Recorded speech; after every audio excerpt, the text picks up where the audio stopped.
Hi, my name's Kevin Hicks and welcome to my YouTube channel, The History Squad. Now I'm here in my home county in the middle of England, Warwickshire, with my son, Joshua. Hello.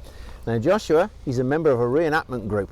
Which one is it? It's the Oxford Household of the Wars of the Roses Federation. So what we've done is we've got a collection of these replica helmets. They're not originals, they're too valuable to be the originals. And we're going to talk you through the different styles. And once we've done these 5, we have an extra surprise for you. So first of all, tell us about this one, Joshua. Right, so over here we have a Sallet. This one is visored, and in addition to the visors we have an articulated tail. Now this would be German in its origin, Gothic, as you can see from some of the decorations on the back and that elongated tail. This kind of thing probably worn by a man-at-arms. You might find some European foot soldiers in them as well, as they were produced that sort of way. Now this one, I believe, chape de fer. That's correct, yep, chape de fer or hat of iron or iron hat. Cap of iron, yeah, iron hat. Yep, now this sort of thing here has been forged out of one solid piece of steel, giving it extra strength as much as possible, but because of this far brim, but you can also breathe and it'll stop incoming projectiles as well. Quite like a modern helmet in its own way. I can understand that. Now, I remember you getting this and how excited you were at getting this. So I'm going to ask a favour, Josh. Tell us about it, but put it on. Yeah? Okay, so this helmet, you can't really describe it as either a Sallet or a kettle helmet. It's kind of a mix between the two. And it's a copy of one that was found from the Siege of Rhodes around 1460. And it's currently in the Royal Armouries. And so from the shape of it, again, you've got the brim to stop incoming projectiles, and the way it sweeps down at the edge will stop any incoming blows from the side. Show the viewers that. That is wow. Yeah, that is a serious steel helmet, isn't it? Certainly is. Yeah, but of course you can't see that much. No, I can't. Yeah, is it heavy? Not too bad, actually. Oh, right. Not too bad. Okay. Then we have just a very simple, isn't it? It's a yeah, that's another Sallet? visored Sallet without the articulated parts at the back. It's Flemish in its sort of look, so made sort of Northern Europe.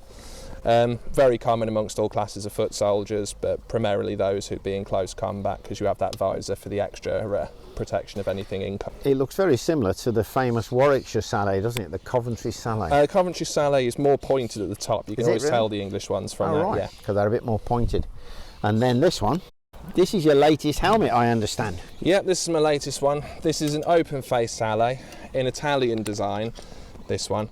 Now, being open-faced, popular amongst all classes of soldiers, from men-at-arms right the way down to archers, but particularly amongst archers because you don't have the visor which interferes with you drawing back the string.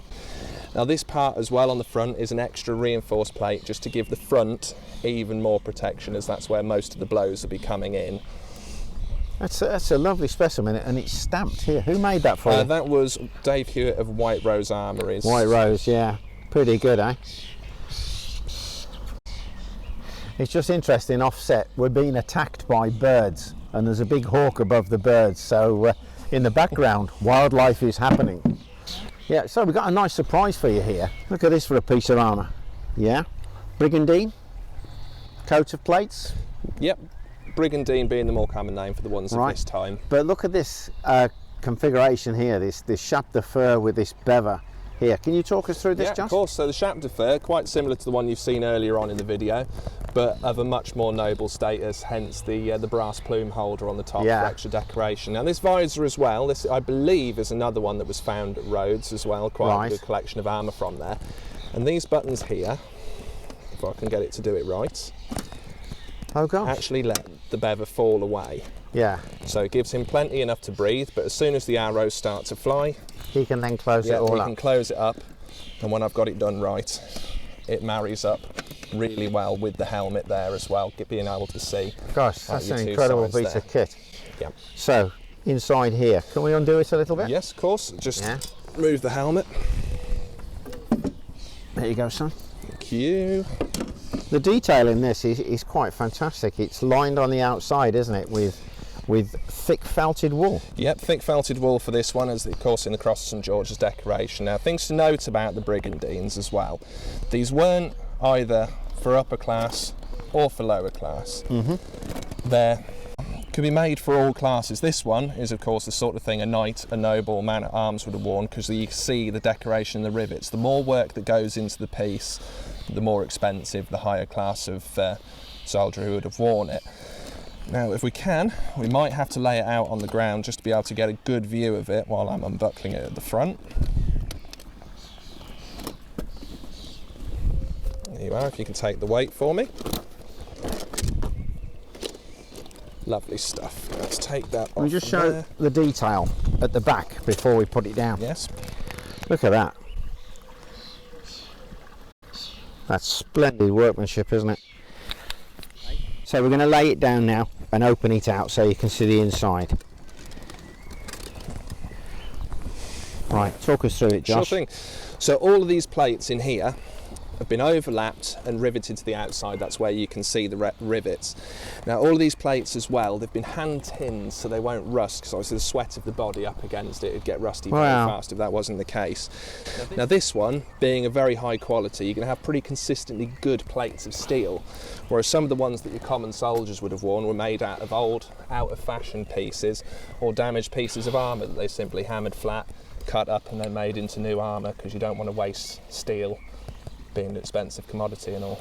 I saw something up at Bradford University years ago when they recovered the dead from Towton, and I was asked if I could identify what they thought was a bodkin arrowhead, but there was something stuck on the front of it. Yep.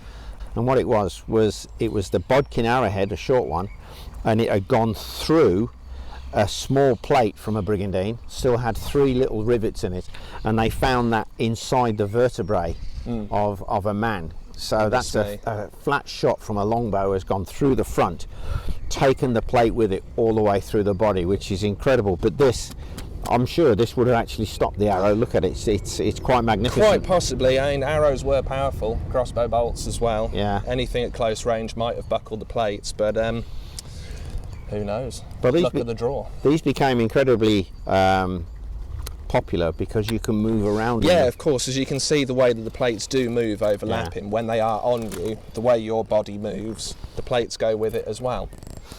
Do you remember when I made one of these years ago? I do. Out of a Land Rover car door, if I remember rightly. It was out of the front wing of a Land Rover. Well, I hope you enjoyed that video of ours. If you did, like, share and subscribe. And if you're already a subscriber, hey, thanks a million. But I've got to give a special shout out now to our Patreon members. Now this first name, Krusty 1945, Dave Dempsey. Hey guys, thank you. Now, Matthew, if I get this wrong, tell me. I'm going to give 2 attempts. The first attempt, thank you to Matthew Berger. Second attempt, thank you, Matthew Bourgeois. Let me know which one's right. Thanks. Bye for now.